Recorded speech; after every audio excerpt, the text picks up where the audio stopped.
Hey guys, I'm Rob Tatro. Welcome to another episode of The Running Journey. This one is a fun one. First off, Happy New Year. You're listening to this. It's 2026. Happy New Year. Thank you so much for joining us along what has been a crazy 2025 year. This episode, Charlie and I, my brother and I, are reviewing the year. It's a year in review, and it's the first part of a two-part year in review. 2025 was a crazy year. It was really epic for a lot of things. But one, we got to do one of the coolest things ever: 7 marathons, 7 days, 7 continents. We both did some crazy marathon times, marathon attempts, triathlons, ultras, Ironman, 5Ks, 10Ks, half marathons, you name it. It was done. It was attempted by us. We did uh, every distance imaginable. We talk about some of the cool stuff we did. We organized races. We did races for charity. We challenged another podcast group to a 5K race. Anyways, 2025 was by far the biggest year of my life for running, by a million miles, running and fitness wise, and it was also for Charlie. Charlie starts off this episode. He's budding a little bit. He says 2025 was a disappointing year compared to 2024, but don't let that attitude fool you. He put on a million miles, tons of base, did some very phenomenal efforts. 2025 was unbelievable for me, running wise, personal bests, and pretty much all distances across every major category. So it was exciting. We're taking on new challenges, and 2025 was an awesome year for the podcast. I think we 5x'd our listenership this year. So a lot of new people listening. We're thankful for you guys for listening. We crossed into 150 episodes, so that's pretty cool for a small little podcast. Two brothers arguing about running, pretty neat. So it was a fun year. We're excited to recap it. Happy New Year for all of you. Join us along this episode for the wonderful ride that is part 1 of 2 of the year in review 2025. Thank you guys. We appreciate you. Let's get on to this episode. It's a great one.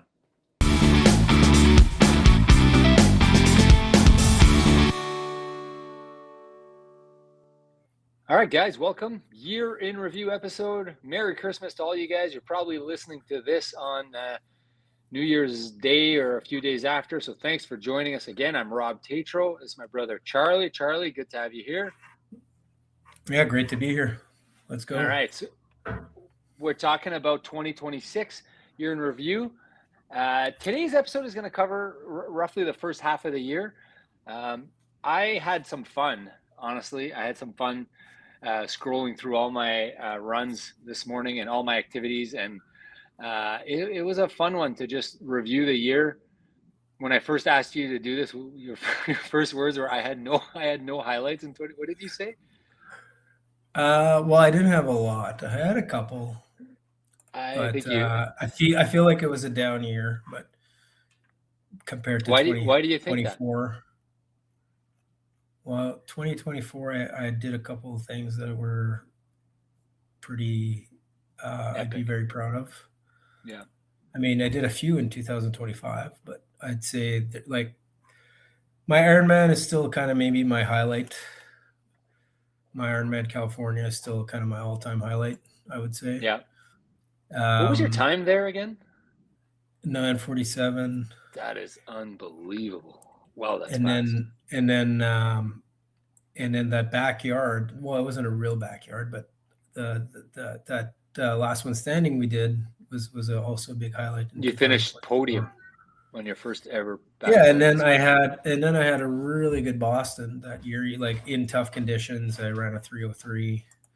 So so 2024 was a really good year. It was hard to live up to that, I think, maybe. But why don't we do 2024 year in review then right now? No.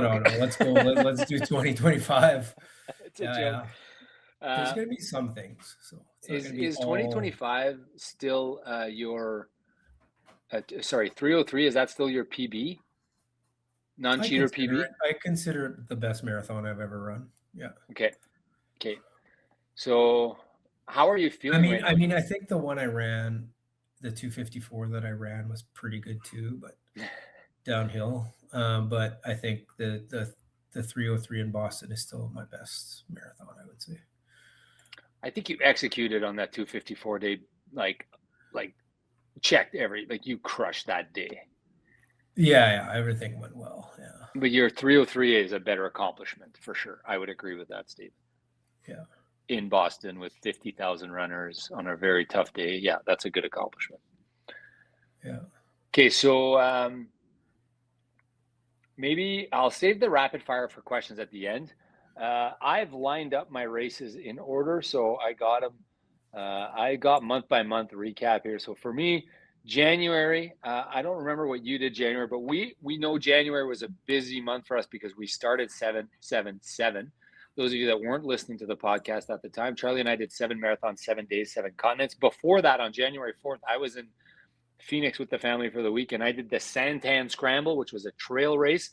Those trail races, they always get me. I don't know why. I guess I suck at trail running, but that was You got injured, didn't you? Didn't I got injured. cause you I some wiped out. problems? Yeah.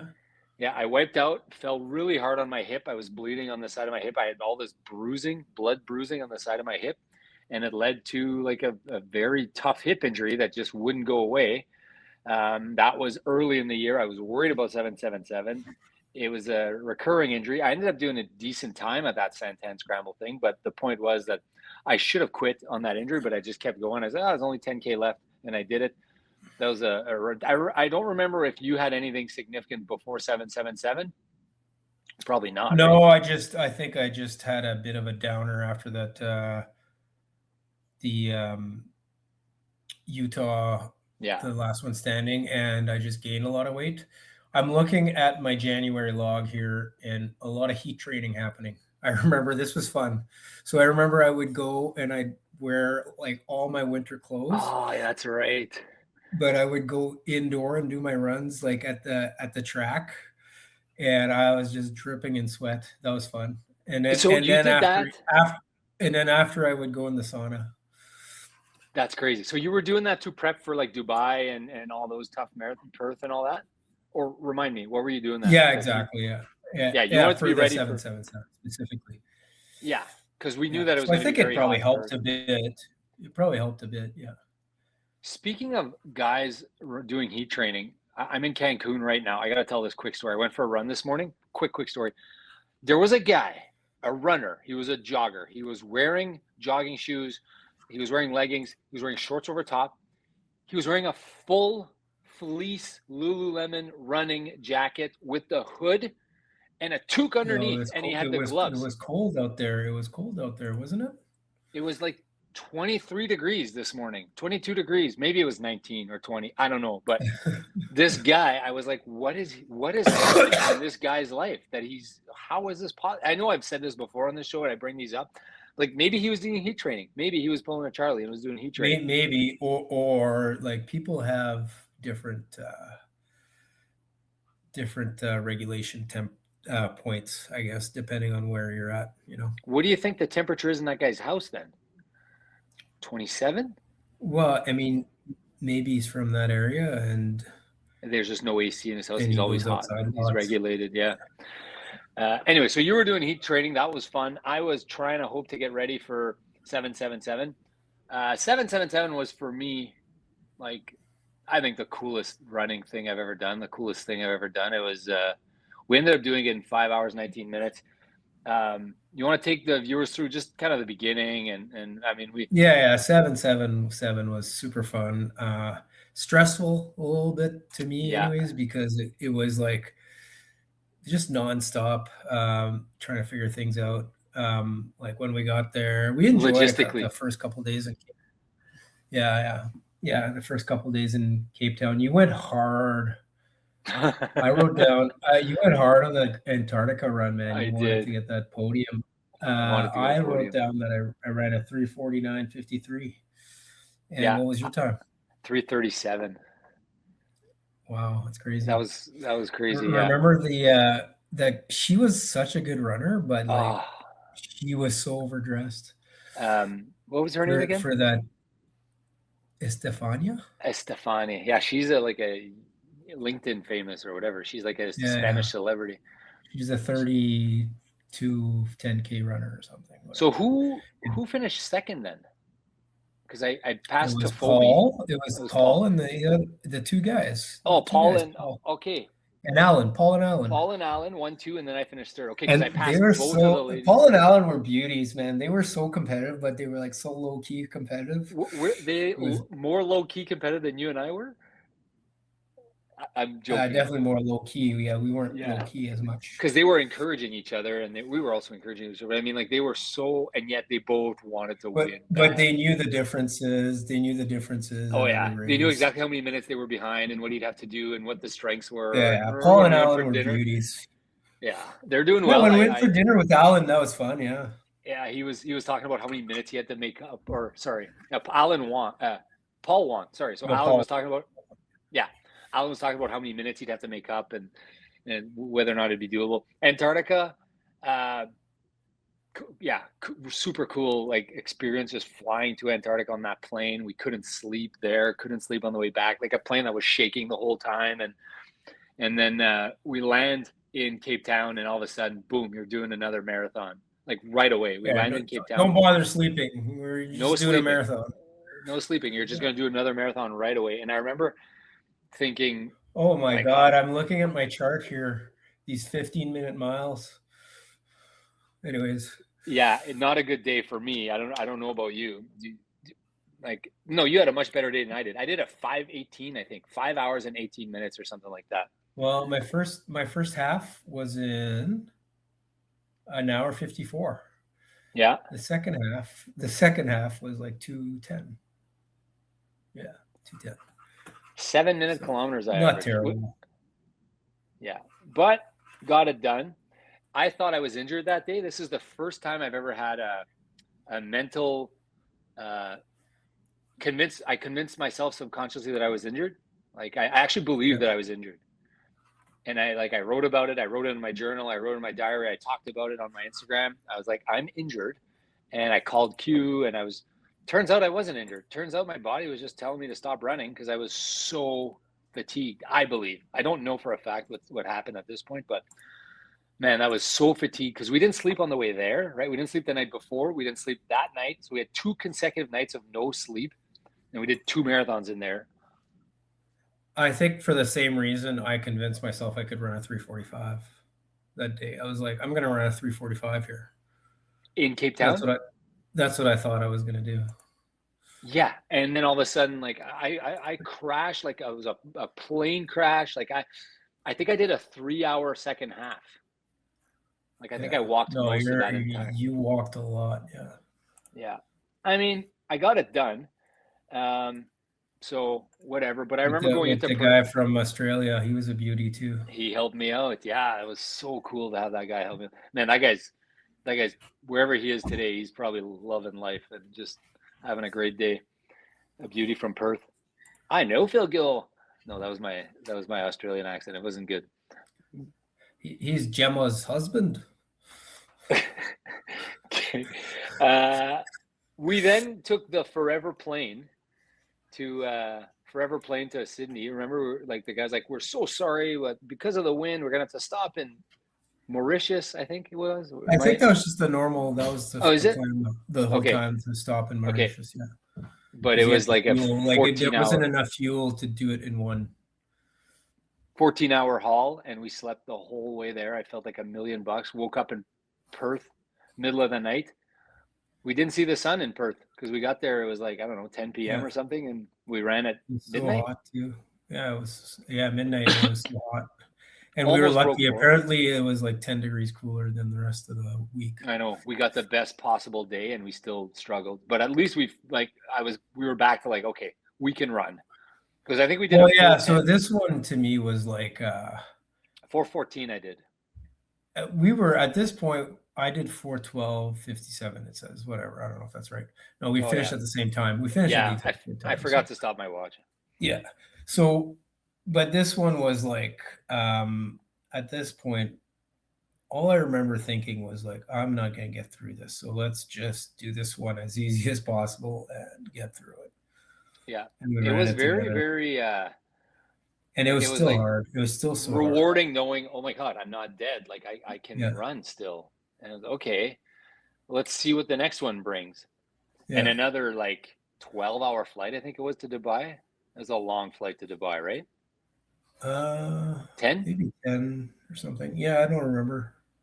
But enough that we They were all slept. 8. They were all like 8 to 12. Like Yeah. to me, they seemed all the same. But yeah.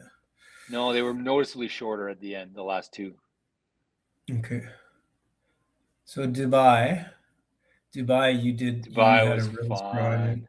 last Was 2 miles. Your fun. last 2 Oh my miles were God. so fast, That like was a 6-minute fun day. miles. And that whole race, that was my favorite race of the 7-7. Like just the Well, setup. yeah, and I almost got kicked out of the country. For wearing a women's sweater. Oh no, for not wearing a sweater. And then they gave you the women's sweater. Yeah, so I tried to just like squeeze it on. Oh God. So Charlie was finally I got to the finish line and I put my own whatever jacket, whatever Charlie shirt. it's like a million degrees, obviously. So he takes his shirt off. Because in the other races, there was no rules with respect to take people running bare chested. Well, we asked the guys from Dubai. They're like, oh, it's not a big deal, I don't think. And but apparently it was. So we're doing our loops, a very and big deal. The guy comes in a golf cart. He's like, "Hey, you guys need to wear shirts," and we're like, "We don't have shirts. They're over there." And he tossed us, me, you, and someone else was running with us, I think. Tossed us 3 shirts. Yeah, it was. Oh, I forget the guy from Florida. Salvador? Oh no, the guy from Florida. No, the guy from Florida. I forget his name. He was a nice guy. Okay, not Dennis. That's the only race we ran with him, though. But yeah, okay, he was a character. He's a good guy. So I'm like, okay, this is my shirt, so I'll wear it. I think the other guy had his shirt. You did not have your shirt. They gave you like no, I had like his tiny little red thing. You put it around your neck. Yeah. And you finished that marathon. What did we? 3:52. I have here on my chart. Does that sound I have right? 3:53:26.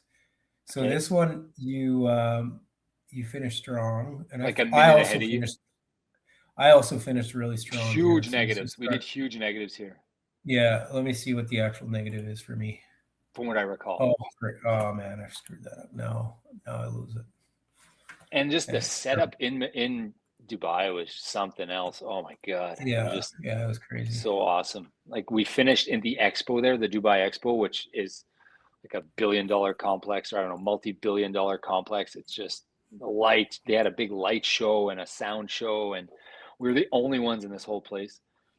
And it was something else. Dubai. I've been there once. The airport was unbelievable. Remember, we hung out at the airport for a bit.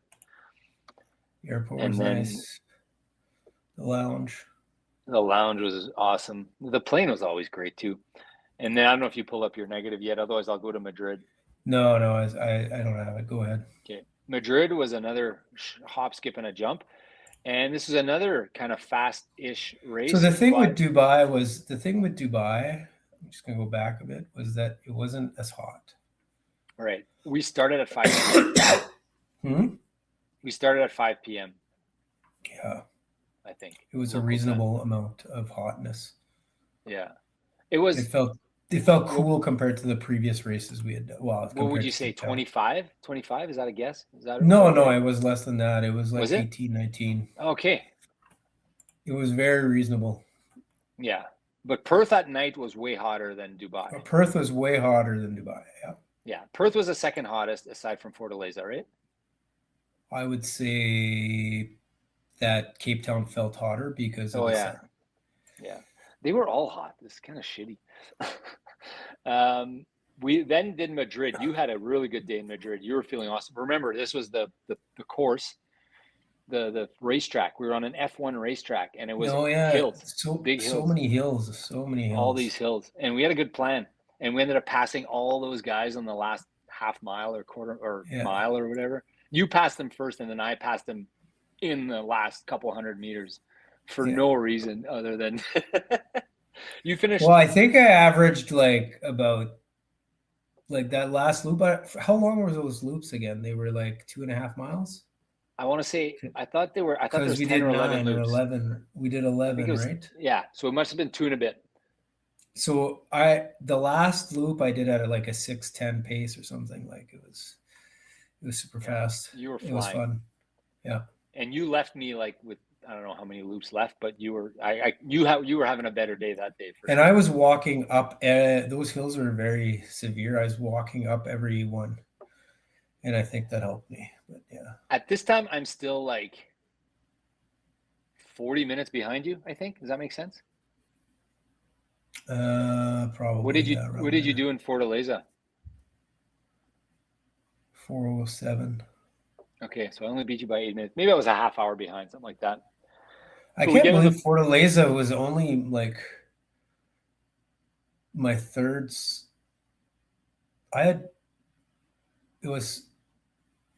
Perth was slower than Fortaleza for me. Yeah.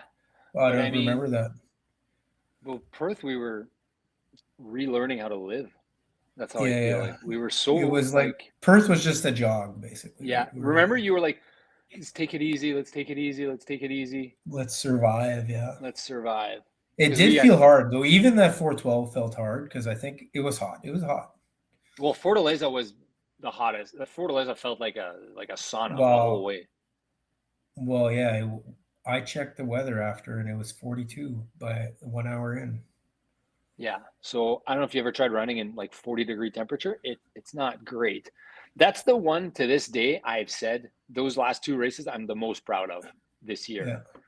Even though I guess I ran my personal best, but like the level of effort that we needed to push through that. So I did my sub 4 in Fortaleza, which was, I think I got a podium there, or maybe not, but like people were not doing. But you got a podium in Antarctica and I think Dubai.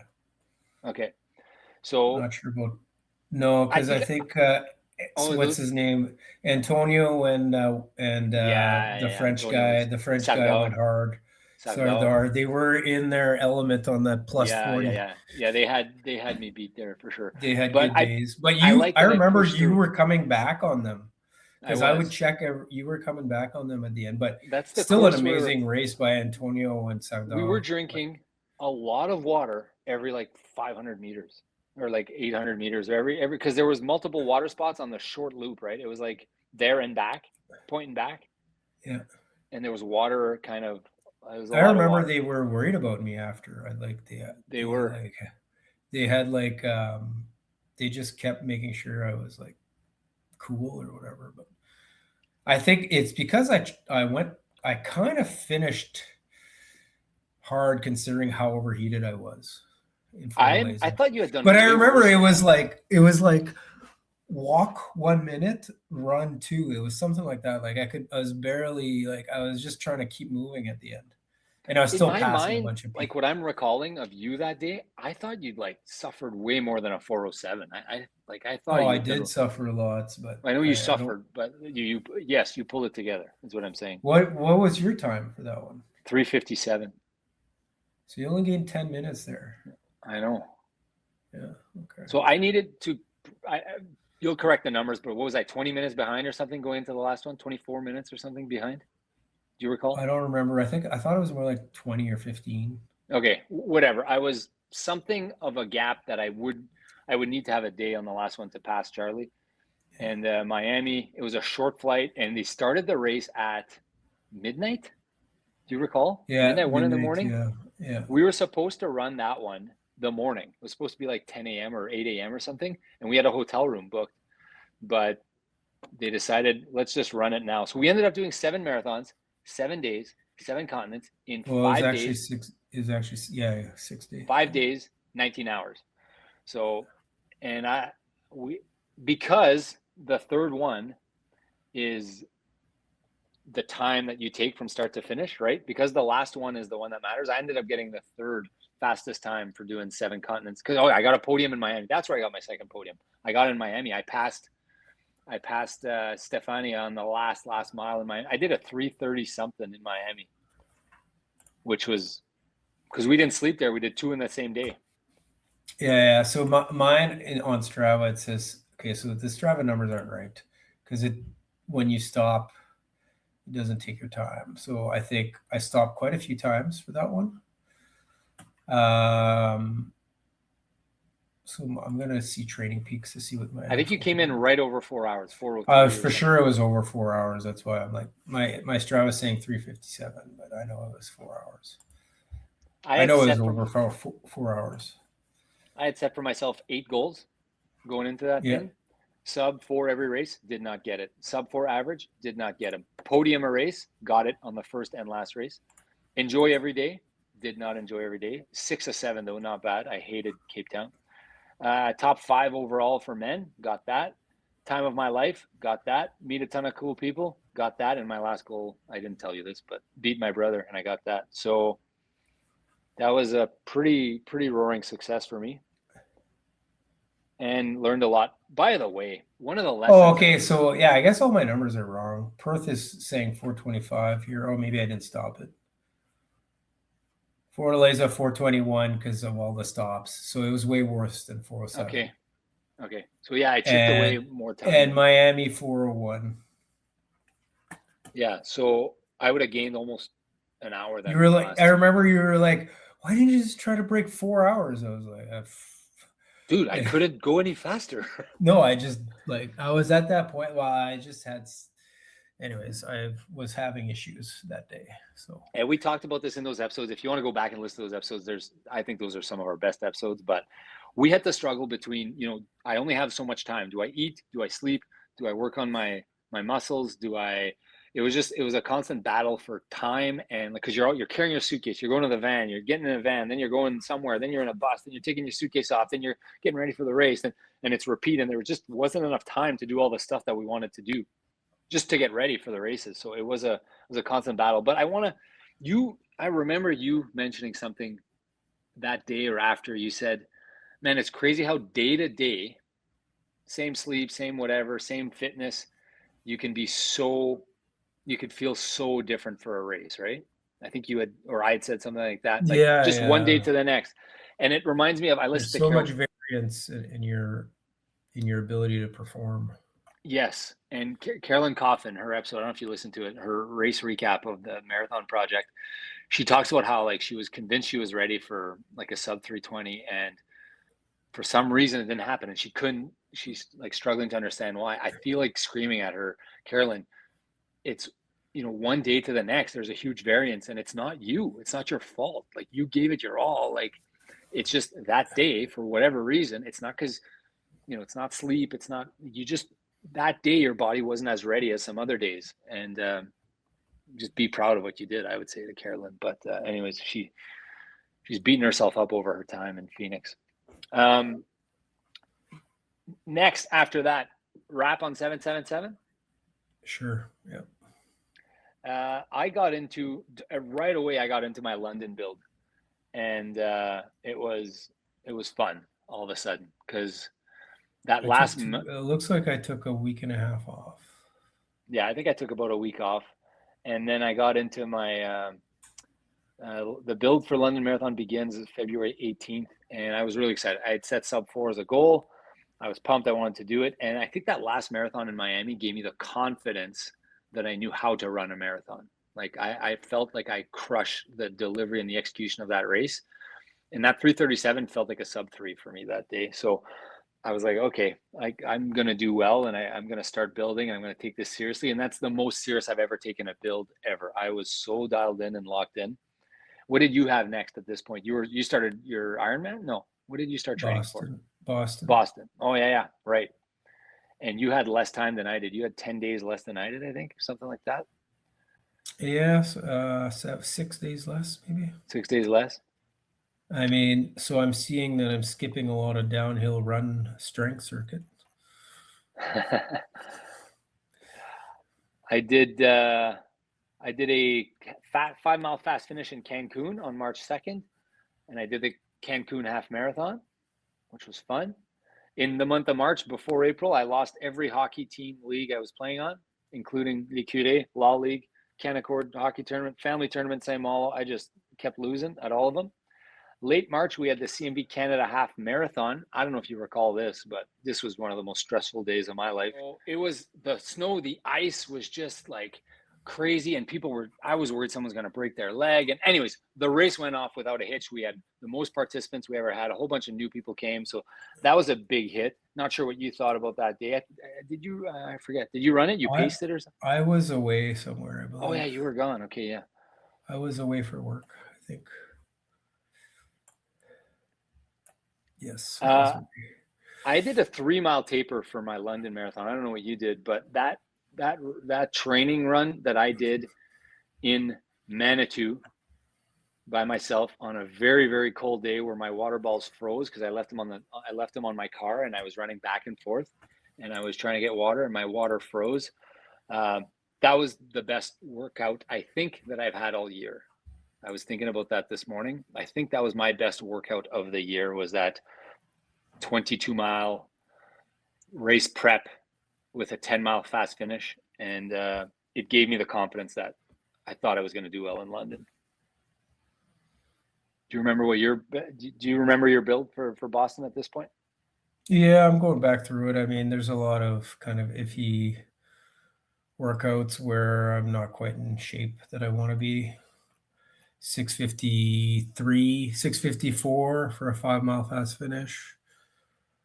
Something like that on a 22-mile run. It's probably my best workout. I don't think I was there at all. I think I was not very close to being. I was maybe a 3:05 marathon runner at that point. I did have my highlight that was in April. My highlight of the year was on April 13th. I ran a 39:15 10K. Oh, the Patrick Riddell 10K. Yeah, the week before my Boston Marathon. Yeah. So that 8 days before. So I think that was. I knew I was in shape to run a good 10K, but I didn't think I was in shape to run a full marathon. So I like you couldn't hold it. You meant like you couldn't hold it for a whole marathon. Yeah. No, I didn't think I was fast enough to run the marathon, but I knew I was strong enough to do a sub 40 10K. And what did you do? 39? 39:15. With crashing into someone, full on collision. I paced that one. Remember, I brought my own sign, and they weren't happy. You had the 42-minute 42-minute pacer sign, and yeah, they weren't happy with me. Bo, you paced Bo. Bo and a couple other people. I don't remember. You ran with Sealaf that day, right? I think. Sealaf was catching up to me. I ran a slight positive. I think which is okay though for 10Ks, right? Like 10Ks, I think that's. I mean, if the time is good, I don't really care, right? I mean, hey, I'm reading this book called Endure, and it's like by I've read it before. Okay, I've read it. There's a million studies that are super cool and interesting, which you could do a whole episode on. But one that I just read was like they looked at every 800-meter record since. Positives. It's all positive. They're all positive except one. Like and yet every other long distance race, all the records are negatives. It's crazy how. Yeah. 800 is like the turning point, I think. Yeah. Yeah, you're still doing positives at 800 meters, and not for 10K though. 10K would be some do positives, some do negatives. That's okay. But generally the best races are negatives, I would imagine, for a 10K. Yeah. That was fun. Patrick Riddell. I did that 2 weeks out from London with fast, or was it 1 week out? It was 1 week out from London. Okay. No, it would have been 2 weeks out. Because it was 6 days from Boston for me. Yeah. So I did mine 2 weeks out. So I did a 3-week taper. So that was a little long, but. So a quick summary on Boston for me, and then we'll get into your London is sure. So I ran like a 3:11 something. I kind of ballooned a little bit. I mean, I think I ran a 6-minute positive or something like that. But I was hoping I could do sub 3, and I was at 1:31 at the half or something. And I think I ran a 1:40 or 1:32 at the half or something. And the hills were just too much for me on that day. So, yeah. I think of Boston, and that's like in the goals of my 6. It's not an easy course. Yeah, no, it's not. Like you almost have to be in 255 shape or 250 to run a sub 3 or 257 and have a good day too. You need to have a good day. I mean, it's downhill. So I think, honestly, if you get good weather, it's as easy as any course. Like the weather's always trumps course, I believe. Weather trumps course.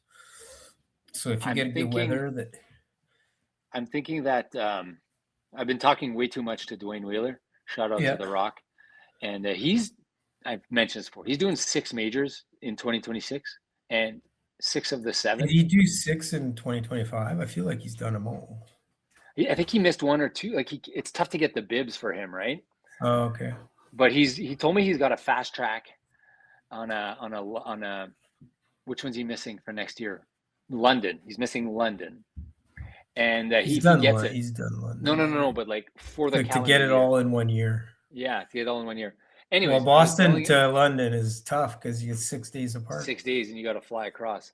But I was thinking like he's like, oh, I'm doing Chicago in September. Remind me. Chicago is usually in October. Early October, Berlin? Yeah. Berlin in September, maybe?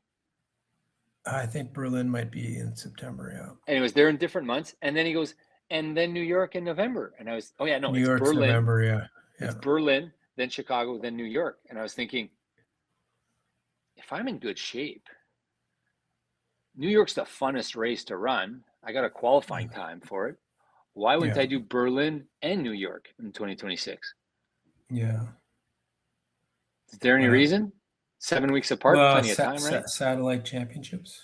Oh, yeah. Sorry. Yeah. Assuming I don't qualify for Team Canada. And no one's assuming that here. We are assuming that we're qualifying for Team Canada. But I was thinking about doing both those. I might just apply just in case I don't qualify. So all in all though, Boston, how many times have you run Boston now? Twice. Oh, just those 2. So 3:03 at your non-cheater course PB, and then 3:11. And it's not like you blew up, right? The 3:11, like it was a bit of a blow up, but it wasn't like a disaster. Let me see. I'd say it was 3:10:49 actually. Why do I keep saying 3:11? That got you into Boston next year, right? That was good enough. No, I missed it by 30 seconds. Okay. But had I paced correctly? So let's see. So if the first, I need to go by distance. So it's Boston is. I was listening to the Marathon Project episode there, and like they're talking about like the PR race. You know, you go down specifically for a race and you just try to do a PR versus like the Boston, the Chicago, the New Yorks, the majors. They add time. They definitely add time, right? There's no way they're faster even. Well, Chicago, if you get good weather, I know, but I just mean like the number of people. And Chicago, the travel is to the race is not exorbitant, but like New York, you got to get up at 3. I would say all but Chicago, and I've never run London and Berlin. I think maybe London and Berlin have better courses, but it's still a lot of people. Yeah, but if you get good weather, I think. But I guess if you get good weather if you get good weather at any other random marathon, it's even better. Exactly. So I'm thinking those people make it a little bit different. But anyways, what were you going to say about Boston? No, were you going to add something? Sorry, I didn't mean to. Well, I think Boston's not. I mean, it's tough. Sorry, there's big hills at the end. It's still a net downhill. So I think the big challenge there is just pacing yourself, whatever. Okay. Like keep your legs for the last 6 miles, last 5 miles. Like all marathons. Yeah, but here you're going downhill, so you better be going fast. I did London the week after, and I did a 258. Yeah, you had a crazy good race in London. I did. Yeah, I did a 258, and like my splits were exactly even till the last 3 miles. I'm going off memory here, and I trimmed about a minute. And it was hot. It was the hottest they've had in like 12 years or something, and I trimmed about a minute 20 in the last 3 miles, something like that. So I was right on pace, and with about 5K, I opened up a bit, and I trimmed like 258.40 or something like that. I think I did. So that was really special, and that was a fun weekend, and really enjoyed that day. Got up early, just got on the treadmill, did a lot of gels, did the electrolyte pills, just felt good all day, pushed through the heat, and had a day. That was my first sub 3 ever, well, non-cheater, and my first sub 3 That's at a crazy. major. I'm really jealous. That's awesome. You're gonna get one next. I don't know when, but will I ever? Yes, you will. Come on. Come on. You can't talk like that. You're gonna get it on March 7th. You're gonna get it on March 7th with Simo. I don't know if Simo's gonna get it. Is Simo gonna get it? Maybe. He might have to wait for the next Pas marathon. I facile mean, des marathons. Pas no, facile des marathons. marathons are not facile. Marathons are not easy. Marathons are hard, and yeah, everything's got to line up for you to have a good day. But anyways, you will get it. So it's just it's a very similar Boston course. So it's downhill, net downhill, very, very lightly net downhill, but a lot of uphills too. Okay. That was up until that point. That was my best pure marathon ever. Like I just paced it perfect. I had a bit in the tank, so I felt bad that I left a bit of time out there, but I made sure I was getting my sub 3. It was my first ever sub 3. I just made sure my heart rate didn't reach what it reached when I hit Chicago. Like I didn't push. Small improvements, man. Yeah, exactly. Also, it was very hot. So like it could have been one of those situations where as soon as you hit a threshold, like you got to back off right away, right? So it's probably good. I'm glad. I'm glad how it played out. Yeah, really, really glad. Then on May 4th, I walked home from the Winnipeg Arena. That's where Cole Perfetti scored the overtime winner in Game 7. That was crazy. That was a sports highlight of the year. Oh yeah, that was ridiculous. And then like a week and a half after London, 2 weeks after London, I decided I would go do a 100K trail race that is called Suffer on the Centennial. And I thought, how hard can it be? I'm in great shape. I just ran a 2:58. I got great endurance. I did a backyard 5 months ago. I'm an athlete. I'm going to go crush this. I'm going to win. I'm going to finish top 3. I did not. Took me 12 hours and I don't know how many minutes. It took me a long time. It took me all day. And I suffered tremendously. I finished, but I suffered. And I learned that, man, those trail runners, they're good. And I think about it now, Charlie. It's possible that I just hadn't fully recovered from London yet. Probably. Yeah. But I definitely want to try that again, but I don't know when. You want to do Suffer at some point, right? No. The words that are in the name of the title race. of the race, yeah. The title of the race is makes me want to leave it for others. It is. There's a lot of suffering in the Suffer on the Centennial. I was down after that. I was down when I came back from London. I was having a hard time, and this is a pattern of mine. Those that listen to the show, it's like I have a hard time bouncing back after these big goals and these big things that you reach. But for me, the turning point was on May 18th, May 19th, May 24th, 25th. I did back-to-back 32 and 36K days with the boys. They were doing it for the fundraiser, Marty, Grant, Phil, and I think we did one with you. I don't know if you recall this, with George. George was pacing. We paced George there in a run club extended. That was a training run for the Manitoba Marathon. This was 3 weeks out from the marathon. So that was. I don't know. I see. I got a 21-mile run on a Saturday. Yeah, the 24th of May. 24th, yeah. Yeah, that was what me. Was this? George. What was this? That was the training run for the Manitoba Marathon. We paced George. George wanted to. Okay, so this is my note to Patrick. Sorry. Social opportunity and peer pressure. Just hang out with my cousin and brother. He was like, because Patrick goes, did you get suckered into some kind of run? Yeah, I did. Sorry, Patrick. Yeah, it was fun. Yeah, it was awesome. It was fun because we talked about the marathon the whole way. It was George's first marathon, and then the next day I have 65 miles on the bike. Okay, I was doing a lot of bike miles those days. The next day I did 36K with Grant, Marty, Phil, and they were doing the park thing. We ended up doing a huge run, so I did back-to-back 30, and that's when the light switched on for me again. I was like, okay, this is fun. Like, forget about goals for a bit and just have fun running. And that was fun with running with the boys. Did you started training for your Ironman at this point, I'm guessing? Or hadn't started yet? Just triathlon in general, yeah. Triathlon in general, okay. So I feel like everything went well with the training, except that I couldn't run. I was slow. Right. You kept saying you're slow. You kept saying I can't run. Yeah, my cycling was good. My swimming was good. If I was as fast as I am now. Do you remember that Saturday run? I took my shoes off and did the last 3 miles barefoot, something like that. 3-4 miles. Yeah, barefoot. I think I remember that. Yeah. Yeah, and then I did a 2-week. 24th. I did a 2-week triathlon build. I biked like 3 times. I didn't swim, but I barefoot ran. You still swam faster than me. I didn't come close to your bike though. Yeah. Well, I went to Quebec first week of June. That was fun. I raced with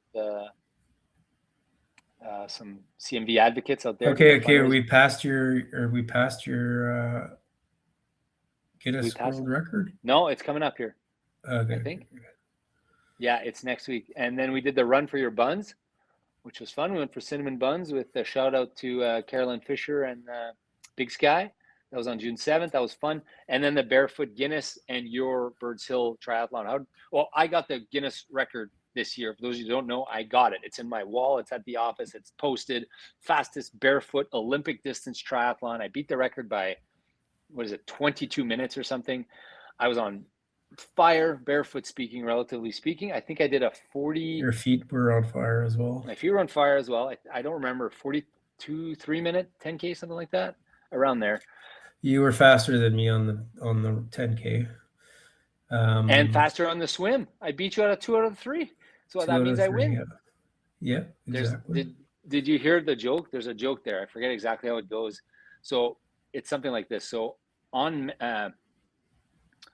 foot, no, a shark can swim faster than a human, but a man can run faster than a shark. So I guess in a triathlon, it would all come down to the biking. Something like that. Yeah. Not that. Funny joke. Yeah. Wow. Good. Tough crowd. I did do you remember my time? 2 hours and 30 something minutes. Does that make sense? Yeah, sounds about right. How did you do at Birds Hill? 2:22 or something. Okay, so you still have not taken the Guinness record from me, and it's been like 6 months. Yeah, I'll let you have it. Oh, wow. I appreciate that. Thank you.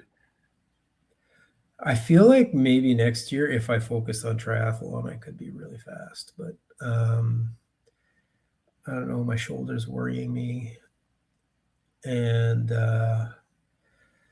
backyard ultras are too enticing. This is the year of the backyard, 2026, coming up. We're going to try to make Team Canada. We're going to two stabs at it. Yeah. Plus the one we're hosting in Saint Laurent in September or August. Or bronze ticket. We just have to find a weekend. Yeah. We'll figure it out.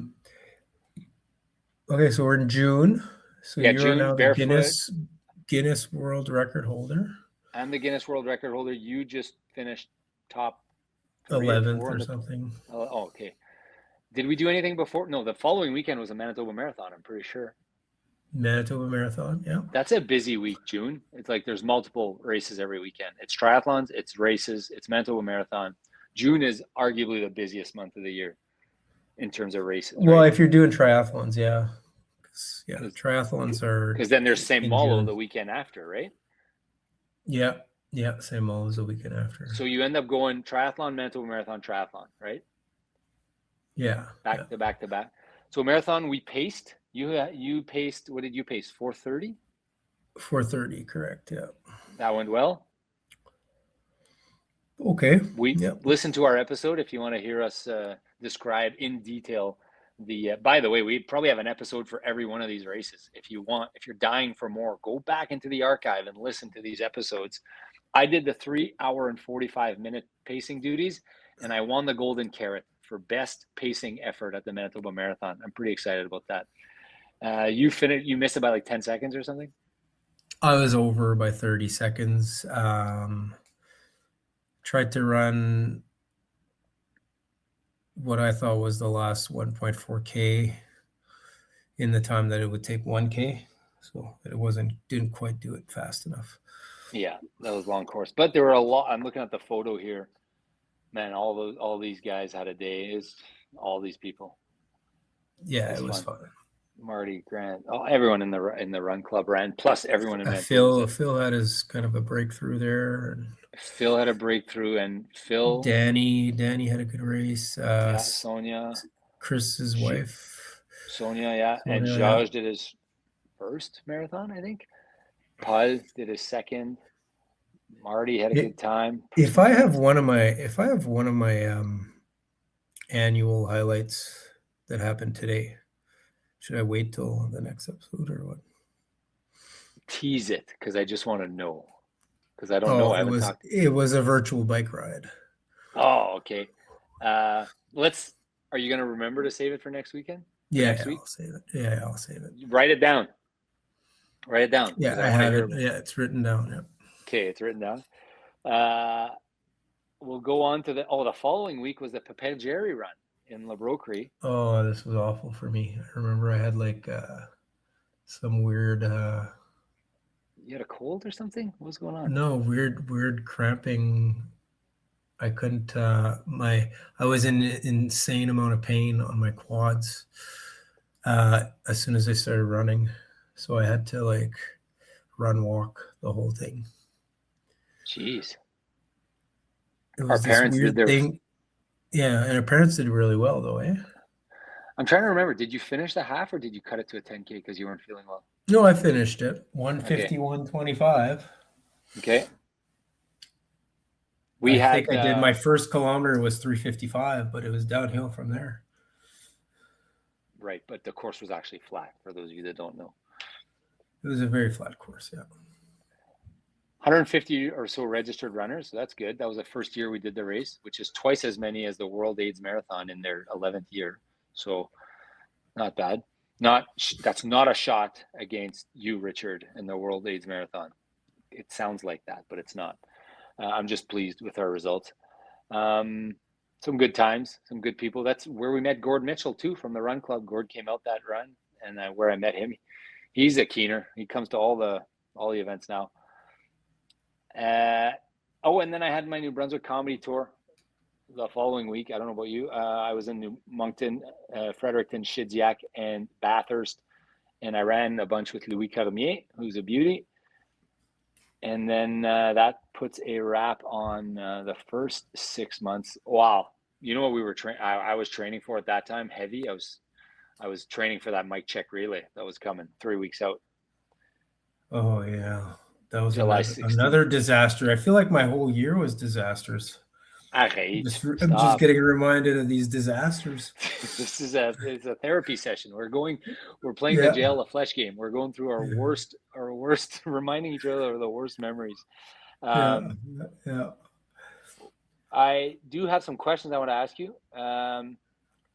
In the first half of the year, what was your best run of that first half of the year? 10K. 10K at the Patrick Riddell. For me, it was the London Marathon. Worst decision you made first half of the year? Going all out on the 10K at the Patrick Riddell? No, it wasn't. That wasn't the worst decision because worst decision. For me, it was, for me, it was the just quick 2 weeks off and we'll go crush 100K right after London. That was probably not the best decision. While you think about that, I feel like maybe deciding to pace the Manitoba Marathon. Okay, because you weren't just because it took a crazy. I feel like I'd never really recovered from that. It took me a while to recover from that, even though it was slow. Race you would absolutely never do again that you did in these 6 months? I would do them all again. Okay. Hardest moment. What about you?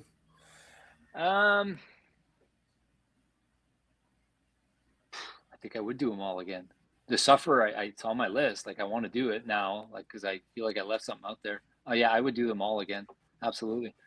Hardest moment mentally, first half of the year?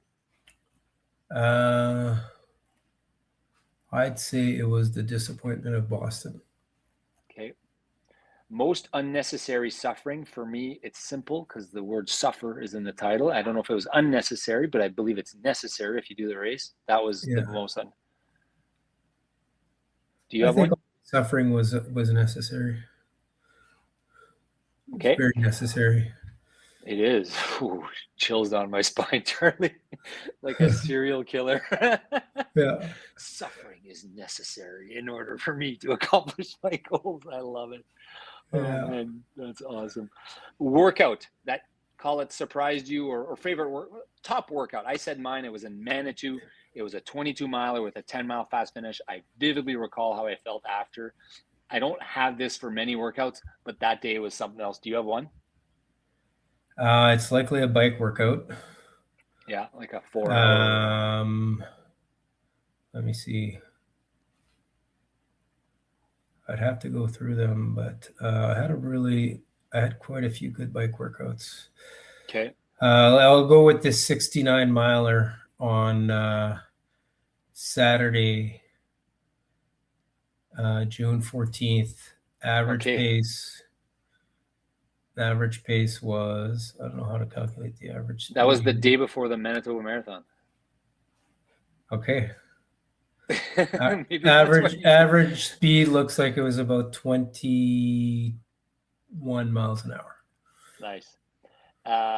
Was there an injury that you tried to ignore and you shouldn't have? I feel like I had no injuries this year. Okay. And last question, the moment you were the most proud of, which is not necessarily the best run, the moment you were the most proud of?